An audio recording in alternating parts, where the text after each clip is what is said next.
thought I'd give you a little bit of a different look on homesteading. Now obviously this is here in England, in Wales, and this is what we have to contend with. So as you can see, it's raining, it's not very nice, and the water's running down the roads. Nothing new. We have quite a bit of it running down. Our goats at this time of the year do spend a lot of time inside because they don't like the rain. So they're in the dry. Hello. And you know, it's not the most pleasant.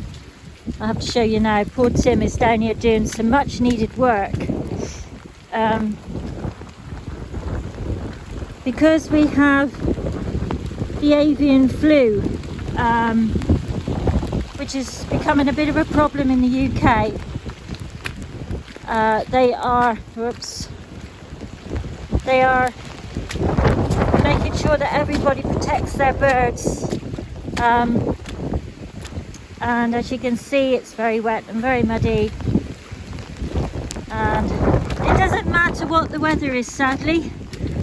When you've got livestock, you have to protect them to the best of your ability. And I'm afraid you're seeing a lot of mud at the moment, but I'm trying to get up near Tim. As you can see, it's pretty abysmal. Hello, Tim. Yeah. And this poor man is trying to get the cover up over the birds. And this is what I was mentioning in the last video.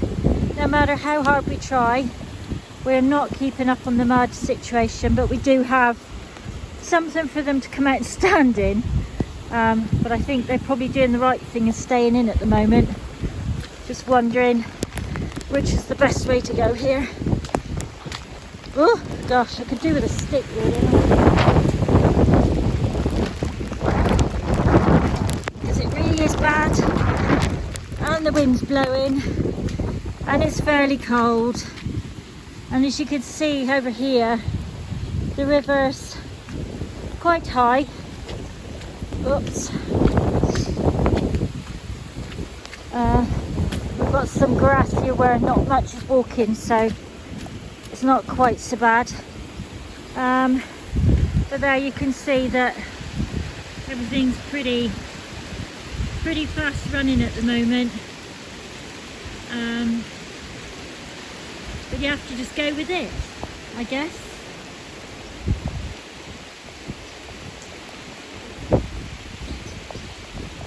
But so far we've been lucky enough that it's not actually come up on the top of the bank. We've been close, but we've not actually had it on the top of the bank. So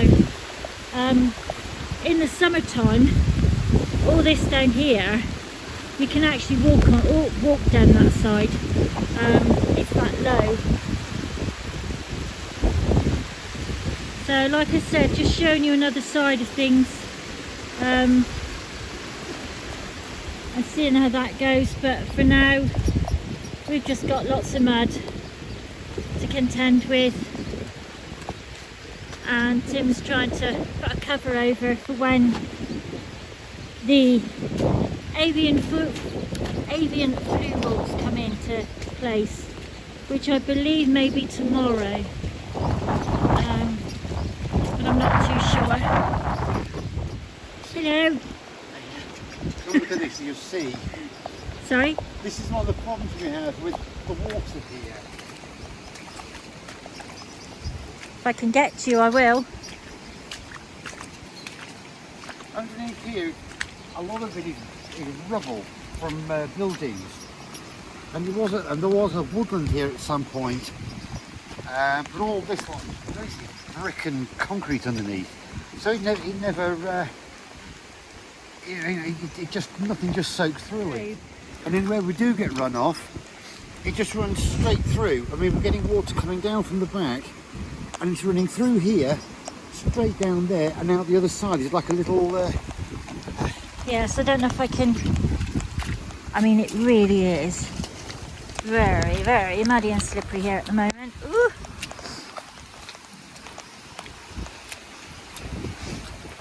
There, you can just see where it's coming out there. That's the amount of water we've got through just on that one little bit there. And this, yeah, like Tim just said, there's a little bit there. There's another smaller one. I don't know if you can see it just down here. Yeah. And it's just lying on the top. Really bad. 4 inches of water in places. It's hopeless. Yeah. You just can't do anything. You just sink into it, and quite often you just sink in and just leave your boot behind when you try and walk. It's that kind of mud. It's absolutely chronic. Not Thank much you. fun, but we'll get there. Got one sheet over anyway. Yeah. That one I've got to try and throw back over. And then I found a spare one in the mud. Which On the I'm going to have bottom. a mess around with and see if I can get that to go across the back. Okay. Give them some actual cover on the back there. Okay, lovey. We'll see. And my dear wife's going to bring me a nice cup of coffee out in a minute. It'll be full up with water. You'll have to come in for it and have a break. No, I'll have it over there. I am not taking this lot off. Have it in the polytunnel then. To get this lot off. I'll give it to you in the polytunnel, how about that? Have you tried it? Over by my workshop, do Okay. fine, please. Alright then, okay. Just let me know. Yeah. You may have to yell, I can't see or hear anything. So I'm off for my tea duties now. And if I get there in one piece.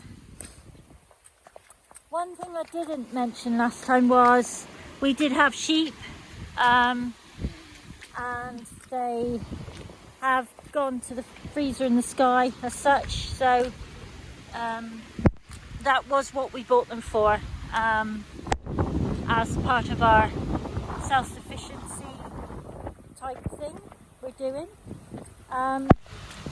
So that's where the sheep are if you're missing them. They were over there, that was their nighttime area, and then of course they just wandered wherever they were because the electric fences just didn't keep them in anyway, so they did what they wanted. But of course we've got other gates up and that, so they didn't get out of the field itself. So, like I said, I thought I'd just show you a bit of the not so nice side of smallholding. So I'm well and truly steamed up, and now it's tea time. Just to keep him happy. Take care, goodbye. So here I go, cup of tea in the hand, across here. Ooh, I'm upsetting it. See if I can spot him. Tim! Tea! So I've done the good deed, and I'm bringing it over here because I think it's a good place to put it. Down there. And I better go in now because I've popped a loaf of whole wheat bread. I've been graining my own flour for a little while now, so I've been making my own whole wheat bread. It's taken a little bit to master, I have to say. I've started off, for anyone who's starting, I've started off with the 50-50, so 50%, what do they call it, all-purpose flour, and then I've grained my own wheat, but I've actually used sprouted wheat, and then I put 50% of that in with the all-purpose flour, and it makes up a really nice loaf of bread. However, you must remember it may not rise as well as if you use an all-purpose, so just bear that in mind anyway.